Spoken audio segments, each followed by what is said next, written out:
छपरा और सीवान में हुई जहरीली शराब त्रासदी पर राज्य में सियासत शुरू हो गई है। बिहार विधानसभा में नेता प्रतिपक्ष तेजस्वी यादव ने कहा कि यह दुर्भाग्यपूर्ण है कि मुख्यमंत्री नीतीश कुमार ने इस घटना पर अब तक अपनी संवेदना प्रकट नहीं की है और न ही कोई उन पीड़ितों को देखने तक गया है। दुर्भाग्यपूर्ण ये है कि अब तक नीतीश कुमार जी जो बिहार के मुख्यमंत्री हैं, उन्होंने अब तक संवेदना जो है प्रकट नहीं की है। यह सरकार में बैठा हुआ कोई व्यक्ति ने अब तक संवेदना प्रकट नहीं की है, ना कि कोई जाकर के देखने तक गया है, उन पीड़ितों से मिलने तक नहीं गया।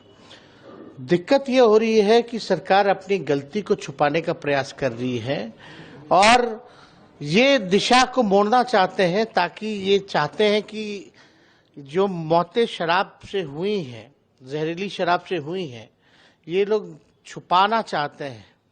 ये लोग दिखाना चाहते हैं कि जहरीली शराब से मृत्यु नहीं हुई है, इसलिए बार बार जो है पोस्टमार्टम का जिक्र इन लोग कर रहे हैं।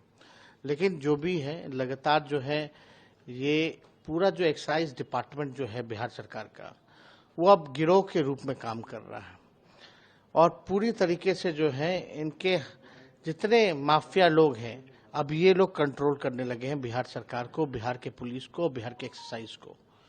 कोई भी एक अधिकारी का बता दो जिस पे कार्रवाई की गई हो, कोई एक बड़ा अधिकारी जिस पे कार्रवाई की गई हो, किसकी जवाबदेही है, किसकी जिम्मेदारी है? अगर शराबबंदी है तो शराब कैसे उपलब्ध है? होम डिलीवरी हो रहा है। कोई ऐसा गांव नहीं जहां बिहार में शराब उपलब्ध ना हो, हर जगह शराब उपलब्ध है। शराब के अलावा भी और ड्रग्स की भी चीजें यहां आ गई हैं बिहार में, और आप छुपाना चाह रहे हो कि शराब से मृत्यु नहीं हुई है। वहीं जनसुराज पार्टी के प्रमुख प्रशांत किशोर ने कहा कि मैं पहला व्यक्ति हूं जो सार्वजनिक तौर पर हर मंच से ये बात पिछले 3 साल से कह रहा हूं कि बिहार में शराबबंदी कहीं लागू है ही नहीं।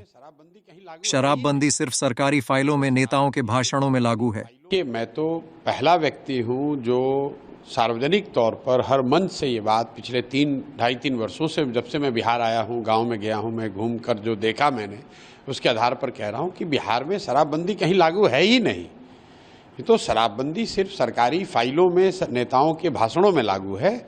शराबबंदी के नाम पे शराब की दुकानें बंद की गई हैं, घर घर शराब बिक रही है। और आज की जो घटना कल की है, ये तो दुखद है, बहुत दुखद है। लेकिन इसी छपरा में 1.5 साल पहले करीब 70 से ज़्यादा लोगों की दुखद मृत्यु हुई थी।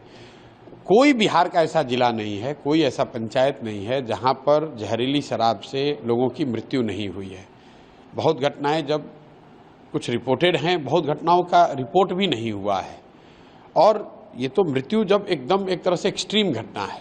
लेकिन सामान्यतः जो घटिया क्वालिटी की शराब है, जो शराब माफिया जहरीली शराब या गलत तरीके के शराब जो बेच रहे हैं ये लोग, इसके पीने से जो लोगों के स्वास्थ्य पर, उनके लिवर पे जो असर हो रहा है, इसकी तो कोई चर्चा ही नहीं हो रही है।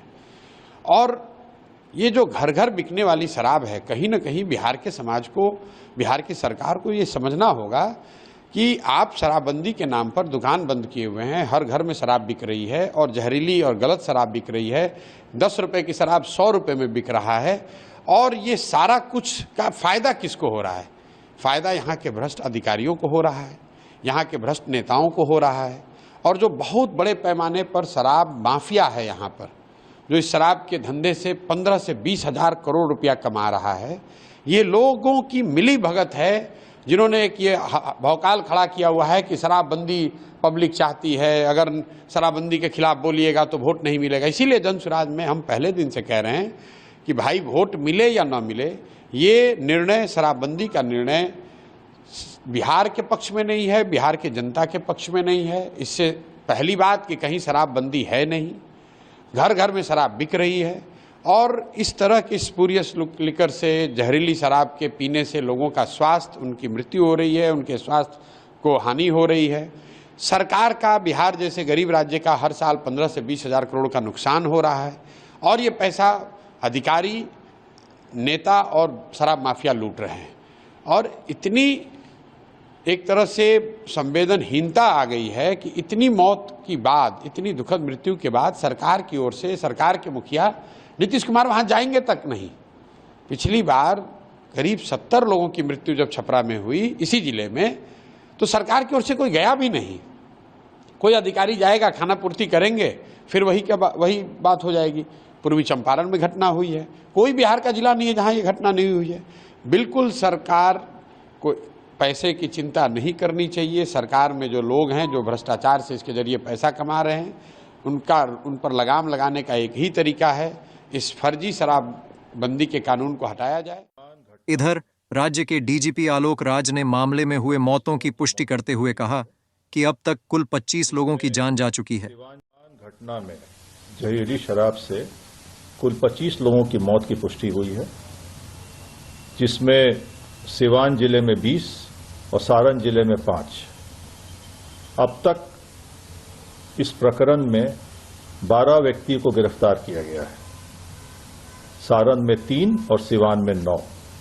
गिरफ्तार व्यक्तियों से पूछताछ के माध्यम से यह जानकारी मिली है कि इस पूरे कांड में कौन शराब माफिया संलग्न है। पुलिस द्वारा सभी तत्वों के विरुद्ध जो इस पूरे चेन में शामिल हैं, अर्थात शराब के निर्माण, शराब की सप्लाई और शराब का भंडारण, सभी के विरुद्ध सख्त कार्रवाई की जाएगी। घटना की सूचना मिलते ही दोनों जिला के एसपी, डीएम, डीआईजी सारण ये सभी घटनास्थल पर गए। पटना से भी मद्य निषेध विभाग के सचिव और मद्य निषेध विभाग के एसपी को भी घटनास्थल पर प्रभावित क्षेत्र में भेजा गया है। सभी बिंदुओं पर छानबीन हो रही है, सभी बिंदुओं पर साक्ष्य एकत्रित किया जा रहा है और सभी लोगों पर सख्त कार्रवाई की जाएगी। इसके लिए हम लोग पूरी तरह से प्रतिबद्ध हैं।